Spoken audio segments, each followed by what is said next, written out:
خاندانی منصوبہ بندی، فیملی پلاننگ۔ کیا آپ کو معلوم ہے کہ ہندوستان پہلا ایسا ملک ہے جس نے خاندانی منصوبہ بندی کے لیے قومی پروگرام شروع کیا تھا؟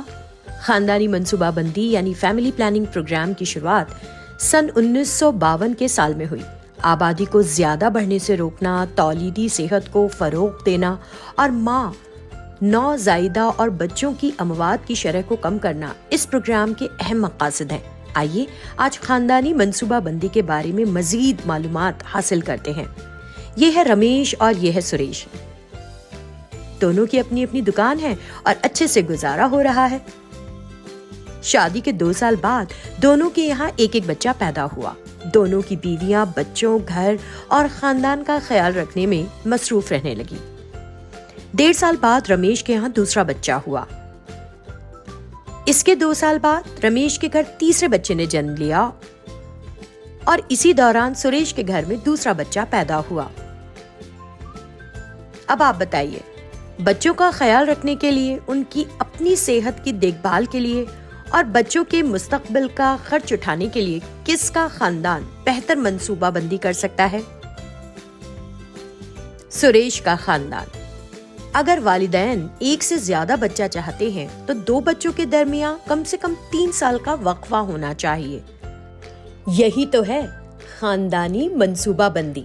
اپنے خاندان میں کب اور کتنے بچے ہوں یہ طے کرنا والدین کا حق ہے، لیکن یاد رہے اگر 1 یا 2 بچے ہوں تو خاندان صحت مند رہتا ہے۔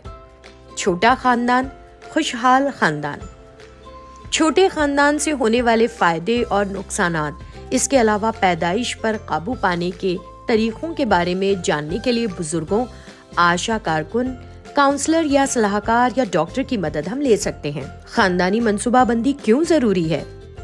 آبادی پر قابو پانے کے ساتھ ماں اور بچے کی صحت کے لیے یہ بہت اہم ہے۔ بار بار حمل ٹھہرنے کی وجہ سے ماں کی صحت متاثر ہوتی ہے۔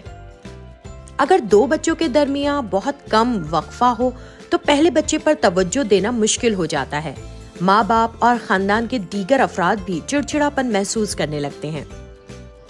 اگر بچوں پر غصہ کیا جائے تو ایسے بچے خود کو غیر محفوظ اور محبت سے محروم محسوس کرتے ہیں۔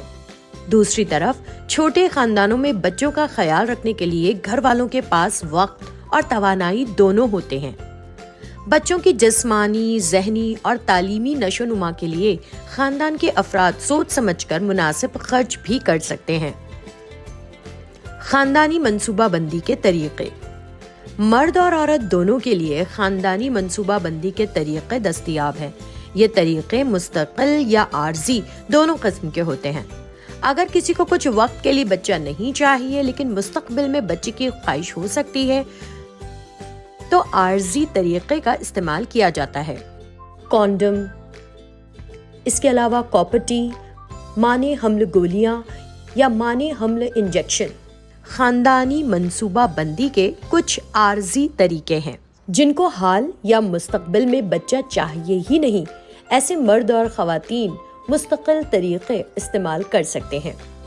خواتین میں ٹیوبیکٹمی اور مردوں میں نسبندی یعنی واسکٹمی مستقل طریقے ہیں۔ ڈاکٹر کے مشورے سے ان میں سے کوئی بھی طریقہ اپنایا جا سکتا ہے۔